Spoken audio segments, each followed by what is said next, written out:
My dear SRH fans, orange army get ready. ఇంకొక మంచి tough fight జరగబోతుంది. మొత్తానికి అయితే గుజరాత్ వర్సెస్ ఎస్ఆర్హెచ్ మ్యాచ్ జరగబోతుంది, అది కూడా అహ్మదాబాద్లో. మరి ఈ మ్యాచ్ ఎవరు గెలవబోతున్నారు, ఎస్ఆర్హెచ్ జీటీఆ? ఇప్పుడే కామెంట్ చేశాను మీ ఫేవరెట్ ప్లేయర్ ఎవరు, మీ ఫేవరెట్ టీం ఏంటనేది. నేను మీ పవన్ కృష్ణ అండ్ మీరు చూసిన స్పోర్ట్స్ 99 టీవీ. అండ్ ఇవాళ కూడా మీకు ఎవరి మీద నమ్మకం పెట్టుకోవాలి, ఎవరు బాగా ఫామ్లో ఉన్నారు, ఎవరిని నమ్ముకుంటే బెటర్గా ఉంటుంది, అండ్ టాస్ ఎలా ఉండబోతుంది, విన్నింగ్ ప్రాబిలిటీ ఏంటి, at the same time pitch ఎలా ఉండబోతుంది, వీటన్నిటి గురించి క్లియర్ కట్గా చెప్తాను. కాబట్టి మిస్ చేసుకోకుండా వీడియోని మొత్తం చూడండి, మిస్ చేసుకోవద్దు. సో ఒక్కసారి పాయింట్ల పట్టికల ఎలా ఉంది పరిస్థితి అంటే మాత్రం పాయింట్స్ టేబుల్లో ఎస్ఆర్హెచ్ సెకండ్ ప్లేస్లో ఉంది. ఫస్ట్ ప్లేస్లో నుంచి జస్ట్ అలా కిందికి వచ్చింది, పర్లేదు, సెకండ్ ప్లేస్కి వచ్చేసింది. జీటీ వచ్చేసి థర్డ్ ప్లేస్లో ఉంది. అంటే అమ్మి తుమ్మి పక్కపక్కనే ఉన్నారనమాట. ఎందుకంటే పాయింట్ వైజ్ తీసుకున్నా కూడా ఇద్దరికి 14 పాయింట్సే ఉన్నాయి. బట్ నెట్ రన్ రేట్ దగ్గర మాత్రం ఎస్ఆర్హెచ్ ఇక్కడ డామినేట్ చేస్తుంది. ఎస్ఆర్హెచ్ నెట్ రన్ రేట్ చాలా హెల్తీగా కనిపిస్తుంది, ప్లస్ 0.737తోని. బట్ కమింగ్ టు జీటీ తీసుకుంటే ప్లస్ 0.228 మాత్రమే ఉంది. బట్ అలా అని చెప్పేసి తక్కువ అంచనా అయితే వేయద్దు, ఎందుకంటే all of sudden back to back మ్యాచ్లు అలా గెలుస్తూ వీళ్ళు పైకి అయితే వచ్చేసారు. మన వాళ్ళు ఒక్క మ్యాచ్ మినహా మిగతా అన్ని మ్యాచ్లు కూడా బాగానే గెలుస్తున్నారు ఈ మధ్య. ముఖ్యంగా మన బౌలింగ్ చాలా బెటర్ అయింది, అందులో ఎటువంటి డౌట్ లేదు. సో మొత్తానికి అయితే ఇక్కడ ఎవరు లైక్ 14 పాయింట్స్ సమానంగా ఉన్నారు కాబట్టి ఈ మ్యాచ్ విజేత టాప్ 2లో స్థానం ఖాయం చేసుకోవచ్చు అనమాట. అండ్ ఈ మ్యాచ్ గెలిచిందే అనుకోండి, ఎస్ఆర్హెచ్కి హ్యాపీగా ఇంకా ఏ ఇబ్బంది లేకుండా లైక్ సెమీస్లోకి వెళ్ళిపోవచ్చు, అందులో ఎటువంటి డౌట్ లేదు. సో ఒకసారి ముఖాముఖి రికార్డ్ ఒకసారి చూసుకుంటే మాత్రం ఇప్పటి వరకు జరిగిన 7 మ్యాచ్లలో 5 సార్లు జీటీ గెలిస్తే ఒక్కసారి మాత్రమే ఎస్ఆర్హెచ్ గెలిచింది. ఒక్క మ్యాచ్ మాత్రం నో రిజల్ట్ కింద వెళ్ళిపోయింది అనమాట. అందులోనూ నరేంద్ర మోడీ స్టేడియంలో గుజరాత్ టైటాన్స్కి ఎదురు లేదు. 3-0 రికార్డుతోని ఈ మ్యాచ్లో ఎస్ఆర్హెచ్ మీద మొత్తానికి అయితే ఒక డామినేషన్ చేస్తున్నారు కాబట్టి. బట్ ఎస్ఆర్హెచ్ ఈసారి ఆ రికార్డ్ని బ్రేక్ చేస్తుందా లేదా కామెంట్ చేయండి. అండ్ అహ్మదాబాద్ పిచ్ గురించి ఒకసారి మాట్లాడుకుంటే ఇది బ్యాటింగ్కి మంచి అనుకూలమైన పిచ్. మనందరూ తెలుసు అహ్మదాబాద్ స్టేడియం ఎలా ఉండబోతుంది అనేది. ఇక్కడ మినిమం యావరేజ్ స్కోర్ 181+ అనేది ఈజీగా వచ్చేస్తుంది. కాబట్టి ఇక్కడ మన వాళ్ళు 220+ కొడితేనే సేఫ్ అని నాకైతే అనిపిస్తుంది. ఇప్పటి వరకు ఇక్కడ ఫాస్ట్ బౌలర్లకి 54 వికెట్స్ వస్తే స్పిన్నర్లకి 18 వికెట్స్ మాత్రమే వచ్చాయి. కాబట్టి ఇక్కడ మీరు అర్థం చేసుకోవాల్సిన విషయం ఏంటంటే ఇక్కడ పేస్ బౌలర్స్, ఫాస్ట్ బౌలర్స్ ఎవరైతే ఉంటారో వాళ్ళకి ఎక్కువ వికెట్లు వస్తాయి. అర్థమవుతుందని నేను చెప్తున్నాను. అండ్ ఇక్కడ టెంపరేచర్ తీసుకుంటే 43 డిగ్రీ సెంటీగ్రేడ్ కాబట్టి రాత్రికి కాస్త డ్యూ ప్రభావం అనేది ఉంటుంది. సో ఒకసారి సెకండ్ ఇన్నింగ్స్లో డ్యూ వల్ల మొత్తానికి అయితే బంతి జారిపోతుంది కాబట్టి చేసింగ్ చేసే జట్టుకే ఇక్కడ ఎక్కువ ప్రయోజనం ఉంటుంది. అండ్ ఒకసారి ఈ మ్యాచ్లో బరిలోకి దిగే అంచనా ఒకసారి లైక్ ప్లేయింగ్ 11 మీరు ఒకసారి చూసుకోవచ్చు. మొత్తం నేను చెప్పాల్సిన అవసరం లేదు, ఒకసారి మీరు పాజ్ చేసుకొని చూసుకున్నా కూడా మీకు అర్థమైపోతుంది. ఎస్ఆర్హెచ్కి సంబంధించి ప్లేయింగ్ 11లో ఇంపాక్ట్ ప్లేయర్ కింద హర్ష్ దూబే వచ్చే అవకాశం ఉంది. అండ్ కమింగ్ టు జీటీలోకి వచ్చేసి సాయి కిషోర్ వచ్చే అవకాశం అయితే కనిపిస్తూ ఉంది. సో ఒకసారి మనం బ్యాటింగ్ విధ్వంసం సంబంధించి ఒకసారి చూద్దాం. మన ఆటగాళ్ళ ఫామ్ ఎలా ఉంది ఏంటి అండ్ ఎవరు బాగా ఆడుతున్నారు అనేది. ఎస్ఆర్హెచ్ పరంగా చూసుకుంటే మాత్రం మనకి ఇక్కడ అర్థమైపోతుంది. మ్యాప్ చూసినా కూడా మన వాళ్ళు ఎక్కడ చూసినా కూడా టాప్ లెవెల్లో ఉన్నారు. ముఖ్యంగా హెన్రిచ్ క్లాసెన్ 494 రన్స్ చేశారనమాట. Just 6 runs away from 500 score. 157.32 strike రేట్తోని వైల్డ్ ఫైర్ అన్నట్టుగా ఉన్నాడు. అండ్ అభిషేక్ శర్మ కూడా చూసుకుంటే 475 రన్స్ చేశాడు. ఇప్పటికీ 210.17 స్ట్రైక్ రేట్తోని అద్దర కొడుతూ ఉన్నారు. సో వీళ్ళిద్దరు ఇలా ఉంటే జీటీలో కూడా ఇద్దరు మెయిన్ ప్లేయర్స్ ఉన్నారనమాట. ఒకటి వచ్చేసి అఫ్కోర్స్ శుభ్మన్ గిల్ 462 రన్స్ చేశారు. స్ట్రైక్ రేట్ చూసుకుంటే 160.41. అండ్ సాయి సుదర్శన్ చూసుకుంటే 440 చేశాడు.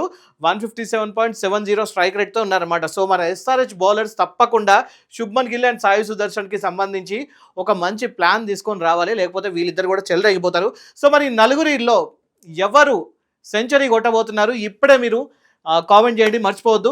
సో ఎస్ఆర్హెచ్ బ్యాటర్ల పవర్ హిట్టింగ్కు జీటీ ఓపెనర్ల నిలకడకు మధ్య జరిగే ఒక మంచి టఫ్ పోర్ అయితే జరగబోతుంది అనమాట. ఒకసారి బౌలింగ్ బలాలు కూడా చూసుకుంటే వికెట్ల వేటలో ఎవరు ముందున్నారు అని చూస్తే కగిసో రబాడా గుజరాత్ టైటాన్స్ నుంచి 18 వికెట్స్ తీశాడు. అండ్ రషీద్ ఖాన్ కూడా 15 వికెట్లు తీశాడు, 8.26 ఎకానమీ. అండ్ అంతేకాకుండా ఇక్కడ మన హైదరాబాదీ మియా కూడా ఉన్నాడు అనమాట ఇక్కడ. సో అతను కూడా వచ్చేసి 11-12 వికెట్లు తీశాడు, మంచి ఎకానమీతో ఉన్నాడు మొహమ్మద్ సిరాజ్.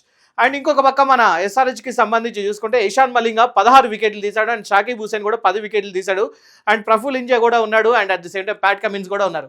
సో వీళ్ళల్లో ఎవరు ఎక్కువ వికెట్లు తీయబోతున్నారు అనేది మనకు తెలియబోతుంది తొందరలోనే. అండ్ జీటీ యొక్క వరల్డ్ క్లాస్ బౌలింగ్ యూనిట్ 8.85 ఎకానమీతోని ఈ మ్యాచ్లో ఎస్ఆర్హెచ్ భారీ రన్స్ చేయకుండా అడ్డుకోగలదా అంటే ఛాన్సెస్ హైగానే ఉన్నాయి. జీటీతో జరగబోయే ఈ మ్యాచ్ అనేది చాలా వరకు లైక్ ఇంట్రెస్టింగ్గా ఉండబోతుంది. ఫస్ట్ ఆఫ్ ఆల్ వాళ్ళ బౌలింగ్ యూనిట్ మన బ్యాటింగ్ వాళ్ళని ఆపగలుగుతుందా లేదా అనేది ఇప్పుడు ఒక పెద్ద క్వశ్చన్. ఎందుకంటే వాళ్ళ హోమ్ గ్రౌండ్లో జరుగుతుంది. అహ్మదాబాద్లో గుజరాత్ టైటన్స్ వాళ్ళ హోమ్ గ్రౌండ్లో జరుగుతుంది. అందులోని ఎదురు లేని ఒక టీం లాగా ఉన్నారు. కాబట్టి వాళ్ళ హోమ్ గ్రౌండ్కి వెళ్ళి మన వాళ్ళు ఓడిస్తారా లేదా అనేది ఇప్పుడు చూడాల్సి ఉంటుంది అనమాట. అండ్ ఇక్కడికి వచ్చేసి ఒకసారి వ్యూహాల సంగతి చూద్దాం. ప్లానింగ్ ఇంకా బలాబలాల గురించి చూస్తే మాత్రం పవర్ ప్లే ఇంపాక్ట్కు ఎవరికి ఎక్కువ అడ్వాంటేజ్ ఉంటే ఎస్ఆర్హెచ్కి ఆధిక్యం ఉందన్నమాట. చాలా అంటే చాలా దూకుడుగా ఉన్నారు. అరౌండ్ 175.8 స్ట్రైక్ రేట్తో దుమ్ము దులపడానికి రెడీ ఉన్నారు. But middle over and spin దగ్గరికి వచ్చేసరికి మాత్రం సీను మారిపోతుంది. ఇక్కడ గుజరాత్ టైటాన్స్కి ఎక్కువ ఇక్కడ డామినేషన్ లభిస్తుందన్నమాట. రషీద్ ఖాన్ ప్రభావం ఇక్కడ కనిపిస్తుంది. సో స్పిన్ ప్రభావం ఎక్కువ లేకపోయినా కూడా Rashid Khan is a world class spinner కాబట్టి కొంచెం మ్యాచ్ చేయొచ్చు. ముఖ్యంగా డాట్ బాల్స్ ఎక్కువ చేయొచ్చు. అప్పటి వరకు మంచి జోర్ మీద ఉన్న నెట్ రన్ రేట్కి బ్రేకులు అయితే తప్పకుండా వేస్తాడు. వికెట్లు ఆ టైంలో పడతాయా లేదా అనేది depending on the pitch condition and dew factor మీద ఆధారపడి ఉంటుంది అనమాట. అండ్ ఆఫ్ కోర్స్ టాస్ కూడా అండ్ చేసింగ్ అంటే డ్యూలో గుజరాత్ టైటాన్స్కి ఇక్కడ ఎక్కువ బెనిఫిట్ ఉంది. కాబట్టి టాస్ గెలిచిందంటే మాత్రం ఇక్కడ గుజరాత్ టైటన్స్ ఒకవేళ చేసింగ్ తీసుకుంటే గుజరాత్ టైటన్స్ ఆల్మోస్ట్ 60% విన్ అవుతుంది అనడానికి ఎటువంటి డౌట్ లేదు. అండ్ మ్యాచ్ ఫలితాన్ని నిర్ణయించే అంశాలు ఏమేమి ఉన్నాయంటే మాత్రం ఇక్కడ లైక్ ఇవన్నీ మీరు చూడొచ్చు. ఇక్కడ సన్సెట్ అండ్ టెంపరేచర్ డ్రాప్ ఉంది, డ్యూ ఫ్యాక్టర్ ఉంది అండ్ బంతి జారిపోతుంది అండ్ చేసింగ్ ఇక్కడ అనుకూలంగా ఉంది. కాబట్టి టాస్ గెలిచిన జట్టు ముందుగా బౌలింగ్ ఎంచుకుంటుంది. ఒకవేళ సినారియో 1 ఒకవేళ ఎస్ఆర్హెచ్ ఫస్ట్ బ్యాటింగ్ చేసి 230+ రన్స్ చేస్తే తప్పకుండా ఎస్ఆర్హెచ్ విన్ అవుతుంది. కానీ 230+ రన్స్ అనేది ఇక్కడ తప్పకుండా ఎస్ఆర్హెచ్ చేయగలగాలన్నమాట. సినారియో 2లో ఒకవేళ 170 లోపు ఉంటే జీటీ బౌలింగ్ వలయంలో ఎస్ఆర్హెచ్ చిక్కుకున్నట్లే. కాబట్టి ఒకవేళ మన వాళ్ళు 170 కన్నా తక్కువ స్కోర్ చేశారంటే మాత్రం జీటీ ప్లానింగ్లో మన వాళ్ళు క్లియర్ కట్గా దొరికిపోయారు అని ఇక్కడ మనం అర్థం చేసుకోవాలి. అండ్ ఒకసారి ఫైనల్ టేక్ తీసుకుంటే గుజరాత్ టైటన్స్ గెలవడానికి 52.4% ఛాన్స్ ఉంది. బట్ ఎస్ఆర్హెచ్ గెలవడానికి ఓన్లీ 47.6% మాత్రమే ఛాన్స్ ఉంది. బట్ నన్ను అడిగితే మాత్రం ఇది 50-50 ఫైట్ ఉండబోతుంది అనమాట. ఎలా తీసుకున్నా కూడా మన వాళ్ళు బ్యాటింగ్ అనేది ఎప్పటికప్పుడు like depending on the pitch conditions, depending on the weather condition and depending on the toss factor, వీటన్నిటిని గురించి ఆలోచించి వాళ్ళు ఒక ప్లానింగ్, ఒక ఎనాలిసిస్, ఒక స్టాటిస్టిక్స్తో వస్తున్నారు. కాబట్టి తప్పకుండా మన వాళ్ళు అమ్మి తుమ్మి అనే ఒక మ్యాచ్కి రెడీ అవబోతున్నారు అనమాట. అండ్ ఇక్కడ ఇంతవరకు లైక్ ఈ స్టాటిస్టిక్స్ ఆన్ ద పేపర్ ఈ నెంబర్స్ ప్రకారం చూసుకుంటే గుజరాత్ టైటన్స్ ఎందుకని ఫేవరెట్ అవుతుందంటే అహ్మదాబాద్ పిచ్ మీద రెండో ఇన్నింగ్స్లో డ్యూ ఫ్యాక్టర్ ఉంటుంది కాబట్టి సొంత మైదానం కావడం వల్ల గుజరాత్ టైటన్స్కి ఇక్కడ కాస్త ఎక్కువ ఎడ్జ్ దొరుకుతుంది. కానీ ఎస్ఆర్హెచ్ బ్యాటర్లు పవర్ ప్లేలో విజృంభిస్తాయి. అంటే 6 ఓవర్స్లో మన వాళ్ళు 80 నుంచి 100 స్కోర్ అక్కడ చెయ్యగలిగితే మాత్రం ఈ మ్యాచ్ క్రికెట్ అభిమానులకి ఒక పండగ అవ్వబోతుంది.